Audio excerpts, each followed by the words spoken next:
నమస్తే, నేను రాజశేఖర్. ఈ యూట్యూబ్లో వచ్చేటువంటి ప్రతి నిమిషం కూడా నా వ్యక్తిగతమైనది మాత్రమే.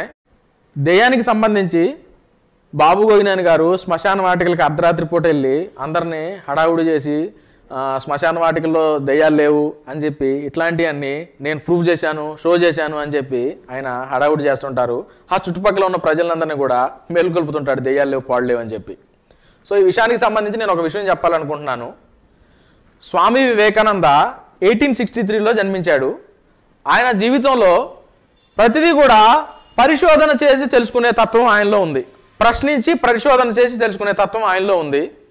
ఆయన ఉదాహరణగా తీసుకుంటే మనం చిన్నతనంలో ఆయన మామిడికాయలు కోసుకురావడానికి తోటలోకి వెళ్తే అక్కడ తోటలో ఆ చెట్టు మీద దెయ్యం ఉంది అని చెప్పి ఆ తోటమాలి చెప్పడం జరుగుతుంది.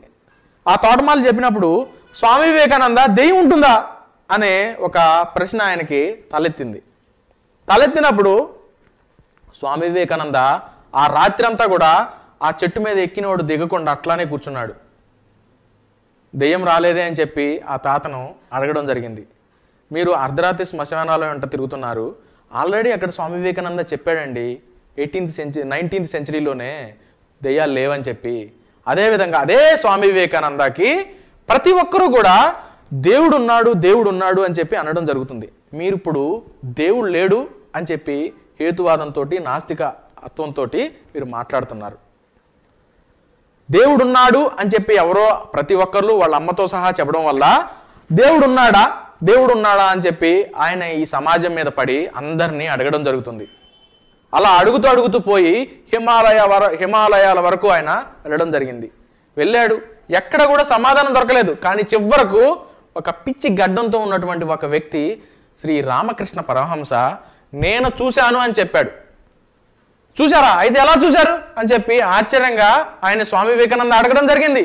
అడిగినప్పుడు రామకృష్ణ పరమహంస నిర్భయంగా చెప్పాడు, నేను దేవుణ్ణి చూశాను.